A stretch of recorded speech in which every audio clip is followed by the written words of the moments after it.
दोस्तों, मैं हूं सूरज कुमार पटेल और आप सभी का अपने YouTube channel pilot Suraj Patel life on track पर स्वागत करता हूं। दोस्तों, आज का ये वीडियो भारतीय इतिहास का एक महत्वपूर्ण टॉपिक लूंगा मैं, जो कि हर्षवर्धन वंश से संबंधित रहेगा। और इस पूरे टॉपिक को मैं कवर करने की कोशिश करूंगा इस वीडियो में। तो दोस्तों, शुरू करते हैं। आज का जो हमारा टॉपिक है, ये है, इसको बोलते हैं पुष्यभूति वंश। पुष्यभूति वंश ऑब्लिक इसको वर्धन वंश भी बोल सकते हैं। वर्धन वंश। दोस्तों, इन शॉर्ट इसको समझते हैं। दोस्तों, पुष्यभूति वंश, ये इस वंश के संस्थापक थे पुष्यभूति वर्धन थे, जो गुप्त काल के क्या थे, ये सामंत थे। तो पहला इनके नाम पे ही याद रखिए कि इस वंश के जो संस्थापक थे वो कौन थे, पुष्यभूति वर्धन। और ये गुप्त काल के क्या थे, यह गुप्त वंश के एक सामंत थे। सामंत क्या होता है दोस्तों? सामंत का मतलब गुप्त काल में ऐसा हुआ या गुप्त वंश में ऐसा हुआ कि जहां पे जो कर्मचारी होते थे या जो अधिकारी होते थे, उनको सैलरी की जगह पे जमीन दिया जाता था। ऐसी प्रथा को या ऐसे साम्राज्य को सामंत वंश या साम्राज्य बोला जाता था। सामंत व्यवस्था में क्या होता था कि लोग सैलरी के रूप में जमीन का थोड़ा थोड़ा हिस्सा दिया करते थे। बाद में ऐसा होता था कि जो राजा होता था, उनका जो टोटल राज्य का जो क्षेत्र होता था वो घटता जाता था, और उनके अंदर कर्मचारियों और अधिकारियों का क्षेत्र बढ़ता जाता था। और जैसे जैसे सामंतों का क्षेत्रफल बढ़ जाता था, उसी हिसाब से वो फिर क्या करते थे, उस साम्राज्य को अब अपने आधिपत्य में ले लेते थे। तो एक तरफ से ये जो पुष्यभूति वर्धन थे, ये गुप्त वंश के एक सामंत थे। बाद में इन्होंने गुप्त वंश जब खत्म हुआ, उसके बाद इन्होंने अपना एक वंश शुरू किया, जिसको वर्धन वंश बोला गया। दोस्तों, पुष्यभूति वर्धन जो थे, ये पुष्यभूति वंश या फिर वर्धन वंश के संस्थापक थे। इनके बेटे का नाम था प्रभाकर वर्धन। ये बोल सकते हैं कि इनके बाद इनका जो उत्तराधिकारी था, अगला जो शासक आया इस वर्धन वंश में, वो आया प्रभाकर वर्धन। प्रभाकर वर्धन के दोस्तों तीन तीन औलाद थे, या तीन इनके कुल मिलाकर इनके तीन संतानें थी, जिसमें से दो लड़के और एक लड़की। तो पहला सबसे बड़े वाले थे, वो थे राजवर्धन। इनसे छोटे थे हर्षवर्धन, जिनका हमने इतिहास में जरूर नाम सुना होगा। और तीसरा था राजश्री, जो कि ये लड़की थी, सुपुत्री थी किसकी, प्रभाकर वर्धन की। दोस्तों, ये हिस्ट्री में बड़ा इंटरेस्टिंग है, क्योंकि यही इकलौता ऐसा वंश था जिसमें सबसे महान कोई राजा हुआ तो हर्षवर्धन। और हर्षवर्धन के बाद एक तरफ से भारतीय प्राचीन इतिहास में महान या चक्रवर्ती राजाओं का दौर खत्म हो गया। उसके बाद आपको पता ही है कि यहाँ से भारतीय प्राचीन इतिहास खत्म होता है और मध्यकालीन इतिहास शुरू हो जाता है। तो शुरू करते हैं दोस्तों।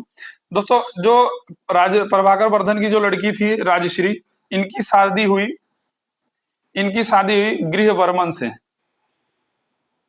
गृहवर्मन से इनकी शादी हुई गृहवर्मन से। गृहवर्मन की जब शादी हुई तो उस समय मालवा का एक राजा था। मालवा का राजा था देवगुप्त। मालवा का राजा था देवगुप्त।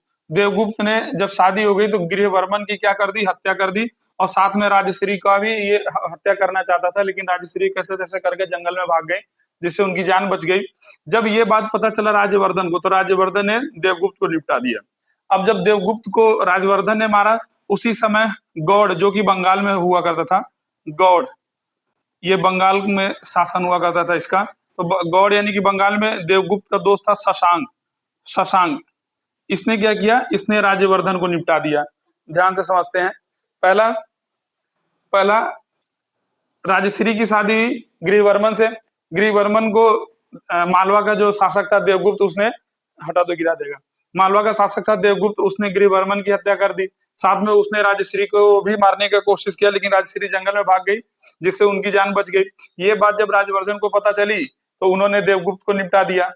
जैसे ही देवगुप्त को राजवर्धन ने मारा, वैसे ही देवगुप्त का दोस्त, जो कि गौड़ बंगाल का राजा था शशांक, उसने राजवर्धन को मार दिया। ये बात जब हर्षवर्धन को पता चली, हर्षवर्धन ने शशांक को निपटा दिया। तो एक तरफ से ये पूरा मारा मारी का इस वंश में दौर चलता रहा। और लास्ट में हर्षवर्धन ने एक तरफ से पूरा साम्राज्य अपना कहाँ से, इनका पहला जो राजधानी था वो हरियाणा का थानेश्वर हुआ करता था, हरियाणा का थानेश्वर। बाद में इन्होंने, जब हर्षवर्धन ने शशांक और देवगुप्त और ये सभी लोगों की जब हत्या हो गई, तो बाद में इन्होंने पूरा साम्राज्य अपने अधीन ले लिया। और उस समय इन्होंने अपने राजधानी, अपने साम्राज्य का जो राजधानी था वो कहाँ पे बनाए, कन्नौज शिफ्ट कर दिया। कन्नौज, हाँ, हरियाणा के थानेश्वर से कन्नौज शिफ्ट कर दिया। और बाद में इन्होंने, इनका जो सबसे अहम टारगेट था वो अपनी बहन राजश्री को खोजना था, जो कि एक बौद्ध भिक्षु दिवाकर थे।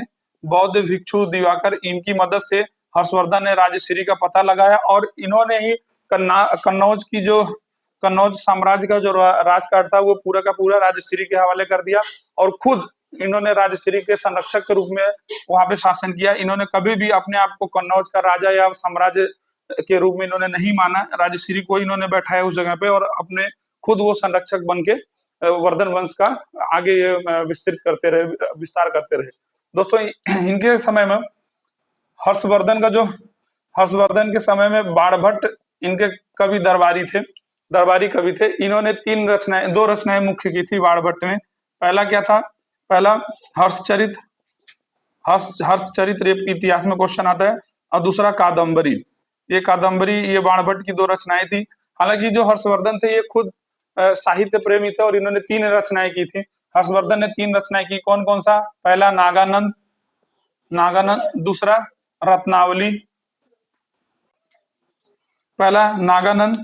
दूसरा रत्नावली, और तीसरा था इनका प्रियदर्शिका।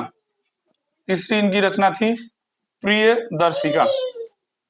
आगे बढ़ते हैं दोस्तों इसी वर्धन वंश के दौरान ही सन 1629 ईस्वी में 29 में, एक मिनट, हर्षवर्धन के शासनकाल में सन 629 में एक चीनी यात्री ह्वेनसांग करके ये भारत आया। ह्वेनसांग ये भारत आया था। जब ये आया उस समय नालंदा विश्वविद्यालय के कुलपति हुआ करते थे शीलभद्र। तथा हर्षवर्धन के समय में हर 5 वर्ष में प्रयाग में, उस समय भी इसका नाम प्रयाग था, प्रयाग में महामोक्ष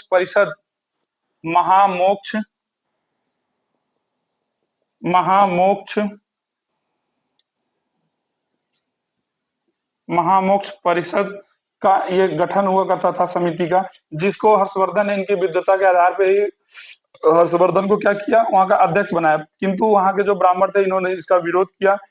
विरोध करने के बाद इनको हटा दिया गया। इनको बाद में इन्होंने अध्यक्ष नहीं बनाया। ह्वेनसांग जो ये चीनी यात्री थे जो बाद में इन्होंने हिंदू धर्म को अपना लिया, इन्होंने नालंदा विश्वविद्यालय में अध्ययन भी किया था और बाद में इन्होंने अध्यापन भी किया था। तो ये अध्ययन और अध्यापन दोनों इनका काम यहाँ पे हुआ। दूसरी चीज, जो ये ह्वेनसांग थे, ये हिंदू धर्म को तो इन्होंने अपनाया, लेकिन ये बौद्ध धर्म के महायान शाखा से बहुत प्रभावित थे। महायान शाखा आपको बताया ही मैंने शुरू में कि जो बौद्ध धर्म थे वो 2 भागों में टूट गए, एक हीनयान और एक महायान। हीनयान जो बौद्ध धर्म को ज्यों का त्यों लेकर चलती चली गई सीखी उस ब्रांच शाखा में, लेकिन जो महायान था उन्होंने कुछ चेंजेस किया। एक तरफ से उसमें मॉडर्नाइजेशन आ गया बौद्ध धर्म में, तो वो उस शाखा को बोला गया महायान शाखा। दोस्तों आगे बढ़ते हैं। इसमें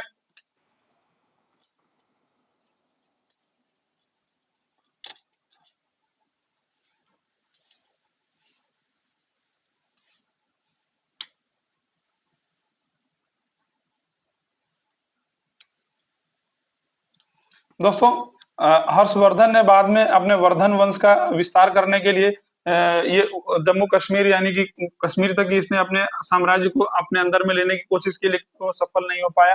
और बाद में वो दक्षिण भारत पे इसने क्या किया, दक्षिण भारत की तरफ रुख किया। लेकिन जैसे ये दक्षिण भारत में नर्मदा नदी के तट पर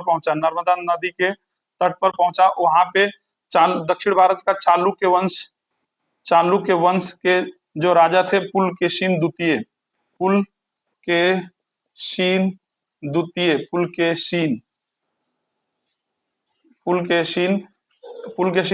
ने इनको क्या किया, इनको हरा दिया वहां पे, और हरा के इनको वहां से भगा दिया, जिससे कि ये दक्षिण भारत पे भी इनका साम्राज्य स्थापित ही नहीं कर पाए।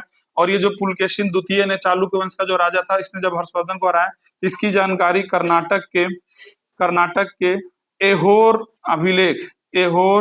अभिलेख से इसकी जानकारी मिलती है। बाद में जब इनकी हर्षवर्धन की 647 ईस्वी में इनका जब निधन हुआ, 647 में जब इनका निधन हुआ, उसके बाद क्योंकि इन्होंने शादी नहीं की तो इनके वंश को आगे बढ़ाने वाला कोई नहीं था, और एक तरफ से वर्धन वंश का ये खत्म हुआ, और एक तरफ से भारतीय प्राचीन इतिहास का ये आखिरी महान राजा थे, जिनके बाद कोई महान राजा नहीं आया। हालांकि फिर एक तरफ से यहाँ से भारतीय प्राचीन इतिहास खत्म भी होता है, बाद में यहाँ से मध्यकालीन इतिहास शुरू होता है।